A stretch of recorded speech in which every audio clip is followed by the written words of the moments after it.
Hello everyone, welcome to another new cooking blog from পায়েলের গল্প কথা। আজকে যারা যারা চিকেন লাভার আছো, ভিডিওটা শুধুমাত্র তাদের জন্য। আজকে চিকেনের একটা দারুণ রেসিপি নিয়ে চলে এসেছি। এটা ভাত, রুটি, লুচি, পরোটা সমস্ত কিছুর সাথে জাস্ট জমে যাবে। এখানে প্রায় 300 থেকে 350 গ্রাম মতো বোনলেস চিকেন আমি কিউব করে কেটে নিয়েছিলাম। তোমরা সাইজটা দেখতেই পাচ্ছ, ছোট্ট ছোট্ট করে পিস করে নিয়েছিলাম। তো এটা কিন্তু অ্যাকচুয়ালি চিকেন কারিও হবে না, আবার চিকেন কিমাও হবে না। তো পুরো রেসিপিটা দেখার পর তোমরাই আমাকে সাজেস্ট করো যে এই রেসিপিটার কী নাম দেওয়া যেতে পারে। আপাতত আমি ধাবা স্টাইল চিকেন কিমা কারি রাখলাম। তো প্রথমেই এটা আমি ম্যারিনেশনে বসিয়ে দেবো। ম্যারিনেশনের জন্য প্রথমেই দেখলে 2 চামচ মতো লবণ, তারপরে নিয়ে নিয়েছিলাম 1 চামচ মতো হলুদ গুঁড়ো, 1 চামচ ধনে গুঁড়ো, 1 চামচ জিরে গুঁড়ো, আর এখানে আমি 3 চামচ মতো টক দই ব্যবহার করেছি। আর সব শেষে যেটা দেবো সেটা হচ্ছে ছোটো চামচের 2 চামচ মতো সর্ষের তেল। তো টক দইটা তোমরা আরেকটু বেশিও ব্যবহার করতে পারো, কোনো অসুবিধা নেই। টক দই বেশি হলে খুব একটা প্রবলেম নেই, কিন্তু এখানে যেহেতু আমি ম্যারিনেশনের সময় টক দই ব্যবহার করছি, রান্নায় আমি কিন্তু আর টমেটো ব্যবহার করব না। তো এটা মোটামুটি হাতে সময় থাকলে তোমরা 8 ঘন্টার মতো ম্যারিনেশন করে রাখতে পারো, কিন্তু আমার হাতে খুব কম সময় ছিল, তাই আমি এটাকে 10 থেকে 15 মিনিটের জন্য ঢাকা দিয়ে রেখে দিয়েছিলাম। তো ততক্ষণে চলো পেঁয়াজ, আদা, রসুন, লঙ্কাটা কেটে নিই। 2টো মিডিয়াম সাইজের পেঁয়াজ আমি ফাইনলি চপড করে নিয়েছিলাম, আর এদিকে 2টো কাঁচা লঙ্কা, 10 থেকে 12 কোয়া মতো রসুন, আর 1 ইঞ্চি পরিমাণ মতো আদা। আদা আর রসুনটা কিন্তু তোমরা গ্রেটারের সাহায্যে গ্রেট করে নিও, তাহলে রান্নাটাই সুবিধা হবে। আর এখানে এখন আমি গ্যাসের ফ্লেমটা অন করে নিয়ে কড়াই চাপিয়ে দিয়েছি রান্নার জন্য। পরিমাণ মতো সর্ষের তেল তোমরা দিয়ে নেবে, যতটা মাংস থাকবে সেই পরিমাণে সর্ষের তেল দিও। আমার এখানে 300 থেকে 350 গ্রাম মতো ছিল, তাই এই পরিমাণে আমি তেল ব্যবহার করেছি। তোমরা রান্নাটা সাদা তেলেও করতে পারো, কিন্তু আজ আমি সর্ষের তেলে করব। প্রথমেই সর্ষের তেলটা গরম হয়ে যাওয়ার পর কিছু গোটা গরম মশলা আমি ব্যবহার করলাম। তার মধ্যে ছিল একটা ছোট সাইজের দারচিনি, 2টো লবঙ্গ, আর 2টো গোলমরিচের দানা, আর তারপরে একটা শুকনো লঙ্কা দিয়ে দিয়েছিলাম। মশলাটা একটু হালকা নাড়াচাড়া করে নিয়ে তোমরা যে পেঁয়াজটা কেটে রেখেছিলে সেটা দিয়ে নেবে। পেঁয়াজটা কিন্তু ভালো মতো গোল্ডেন ব্রাউন করে ভেজে নিতে হবে। প্রায় 5 মিনিট পেঁয়াজটা ভাজতে ভাজতেই দেখবে হালকা হালকা গোল্ডেন ব্রাউন কালার চলে এসেছে। পেঁয়াজটা যখন দেখবে এরকম লাল লাল হয়ে ভাজা ভাজা হয়ে এসেছে, তখন এতে কিন্তু গ্রেট করে রাখা আদা, রসুন আর লঙ্কা কুচিটা তোমরা অ্যাড করে দেবে। এটাকে অ্যাড করে দেওয়ার পর আবার সুন্দর করে পুরো মশলাটার সাথে এটাকে মাখিয়ে নিতে হবে, যাতে আদা রসুনের একটা কাঁচা গন্ধ থাকে সেটা চলে যায়।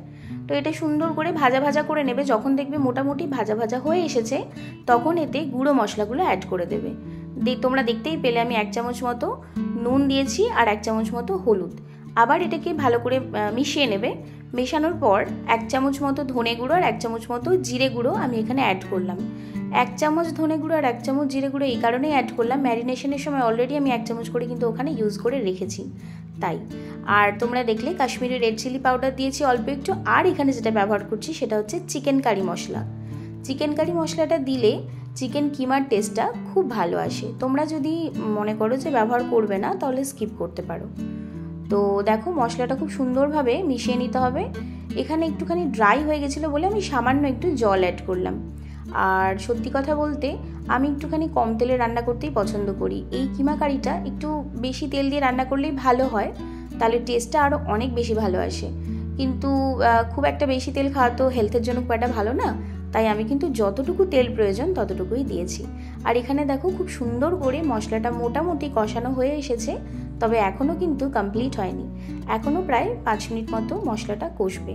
কষে যখন তোমরা দেখবে পুরোপুরি মশলা থেকে তেল ছেড়ে এসেছে, তখন চিকেনটা আমি অ্যাড করব। চিকেন অ্যাড করার আগে আমার ফ্রিজে একটুখানি ক্যাপসিকাম পড়েছিল, তো সেই যতটুকু ছিল সেই পরিমাণ ক্যাপসিকামটা আমি এখানে অ্যাড করে দিয়েছি।